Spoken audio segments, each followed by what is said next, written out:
जय माता रानी दोस्तों, आप सभी का बहुत बहुत स्वागत है आपके अपने चैनल राधा कृष्ण ऑफिशियल में।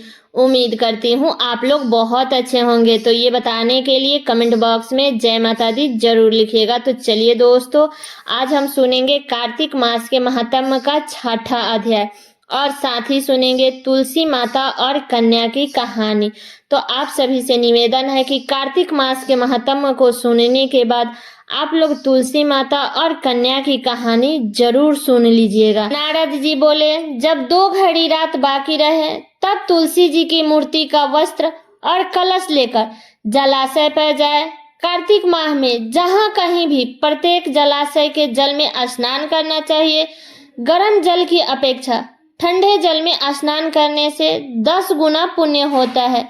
उससे 100 गुना पुण्य बाहरी कुएं के जल में स्नान करने से होता है। उससे अधिक पुण्य बावड़ी में और उससे भी अधिक पुण्य पोखर में स्नान करने से होता है।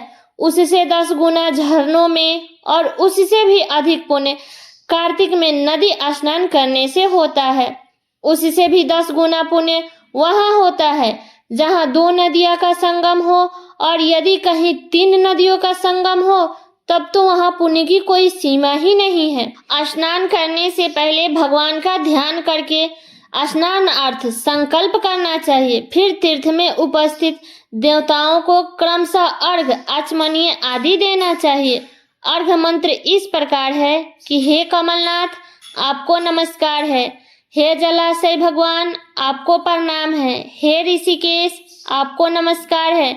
मेरे दिए हुए अर्घ को आप ग्रहण करें। वैकुंठ, प्रयाग तथा बद्रिका आश्रम में जहाँ कहीं भगवान विष्णु गए हैं वहाँ उन्होंने 3 प्रकार से अपना पांव रखा था। वहाँ पर ऋषि, वेद, यज्ञों सहित सभी देवताएं मेरी रक्षा करें। हे जनार्दन, हे दामोदर, हे देवंश, आपको प्रसन्न करने हेतु मैं कार्तिक मास में विधि विधान से ब्रह्म मुहूर्त में स्नान कर रहा हूँ। आपकी कृपा से मेरे सभी पापों का नाश हो।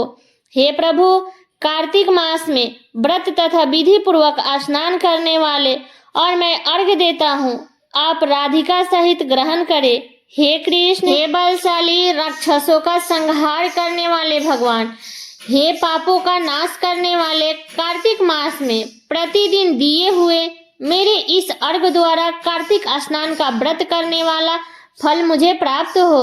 तत्पश्चात विष्णु, शिव तथा सूर्य का ध्यान करके जल में प्रवेश कर नाभि के बराबर जल में खड़े होकर विधि पूर्वक स्नान करना चाहिए।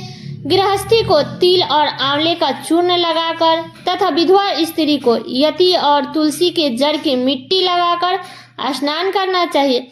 सप्तमी, अमावस्या, नवमी, त्रयोदशी, द्वितीया, दशमी आदि तिथियों पर आंवला तथा तिल से स्नान करना वर्जित है। स्नान करते हुए निम्न शब्दों का उच्चारण करना चाहिए। जिस भक्ति भाव से भगवान ने देवताओं के कार्य के लिए 3 प्रकार का रूप धारण किया था, वही पापों का नाश करने वाले भगवान विष्णु अपनी कृपा से मुझे पवित्र बनाए। जो मनुष्य भगवान विष्णु की आज्ञा से कार्तिक व्रत करता है उसकी इंद्रादि सभी देवता रक्षा करते हैं, इसीलिए वह मुझको पवित्र करे। बीजों, रहस्यों तथा यज्ञों सहित वेदों के मंत्र, कश्यप आदि ऋषि, इंद्रादि देवता मुझे पवित्र करें।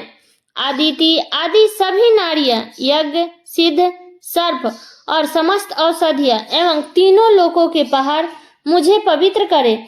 इस प्रकार कहकर स्नान करने के बाद मनुष्य को हाथ में पवित्री धारण करके देवता, ऋषि, मनुष्य तथा पितरों का विधि पूर्वक तर्पण करना चाहिए।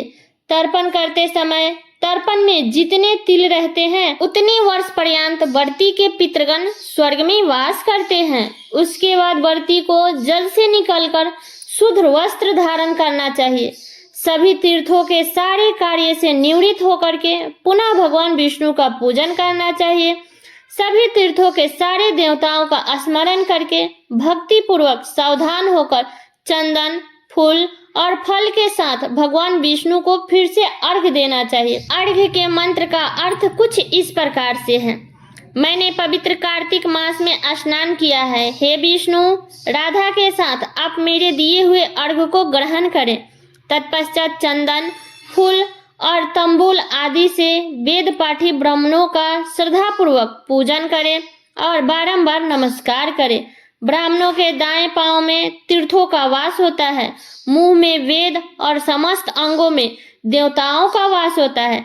अपने कल्याण की इच्छा रखने वाले मनुष्य को इनका ना तो अपमान करना चाहिए और ना ही इनका विरोध करना चाहिए।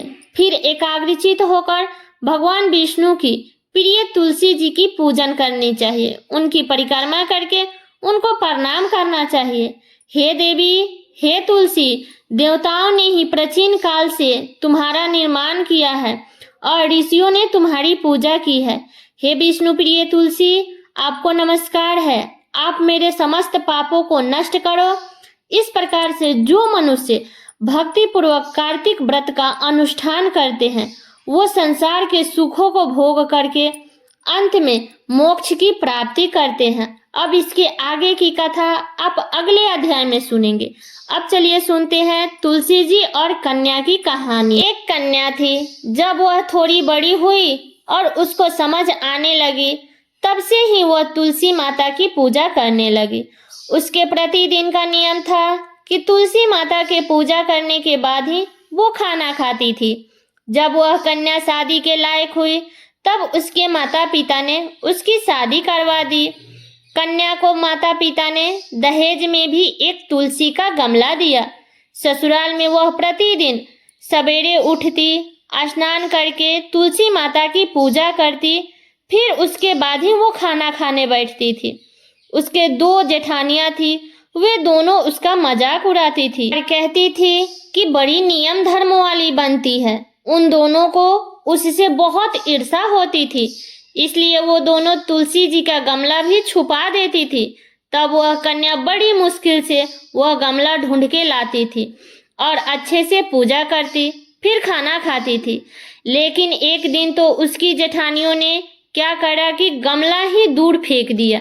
कन्या ने खूब ढूंढा लेकिन उसे गमला नहीं मिला। वह बहुत ही परेशान हो गई और उस दिन तो उसने खाना भी नहीं खाया, क्योंकि उसका नियम था कि वो तुलसी माता की पूजा करने के बाद ही वो खाना खाती थी। यह सब कन्या की सच्ची भक्ति देखकर तुलसी माता उससे बहुत प्रसन्न हो गई और उसके कमरे में तुलसी माता का गमला प्रकट हो गया। अगले दिन जब कन्या सुबह उठी तो देखी कि उसके खाट के चारों तरफ तुलसी माता का गमला आ गया। यह देखकर वो बहुत प्रसन्न हो गई और बोली कि अब मेरे तुलसी माता को कोई नहीं चुरा पाएगा और पूजा करने के लिए भी कहीं और नहीं जाना पड़ेगा और कोई मेरी तुलसी माता को फेंक भी नहीं पाएगा। तब वह जल्दी से उठ करके स्नान करके माता की पूजा कर लेती है। जब वह पूजा करके खाना खाने बैठी तो उसकी जेठानियां उसका मजाक उड़ाने लगी कि ये लो, तुलसी की पूजा कर ली क्या? तब देवरानी धीरे से बोलती है, हाँ कर ली। तब जेठानियां बोली, कहाँ से कर ली पूजा? गमला तो हमने फेंक दिया था। यह सुनकर देवरानी बोली, देखो जाके मेरे कमरे में खाट पर तुलसी जी लग रही है। तब जेठानियां बहुत शर्मिंदा हुई और बोली कि देवरानी, तेरी भक्ति सच्ची है, हमने तुझे बहुत परेशान किया है, हमें माफ कर दो। तब देवरानी ने उन्हें माफ कर दिया। तो हे तुलसी माता, जैसी कृपा आपने देवरानी पर किया वैसे ही हम सब पर करना। तो सब लोग बोलिए विष्णु भगवान की जय, तुलसी मैया की जय। तो ये थी कार्तिक मास के 6ठे अध्याय की कथा। तो ये कथा मेरा यहीं तक का था। कैसा लगा ये कथा आप लोग कमेंट करके जरूर बताइएगा। चैनल पर नए आए हैं तो सब्सक्राइब कर लीजिएगा, बेल आइकन को प्रेस कर दीजिएगा, जिससे मेरे वीडियो का नए नोटिफिकेशन आप सभी के पास में सबसे पहले पहुंचे। और वीडियो को लाइक कर दीजिएगा, क्योंकि आपके एक लाइक से मुझे बहुत ही मोटिवेट मिलता है। तो वीडियो को लाइक कर दीजिएगा और वीडियो को शेयर कर दीजिएगा, ताकि हर कोई कार्तिक मास के 6ठे दिन की 6ठा अध्याय सुन सके। तो चलिए दोस्तों, मिलती हूँ अगले वीडियो में किसी नए वीडियो के साथ में। तब तक के लिए नमस्कार।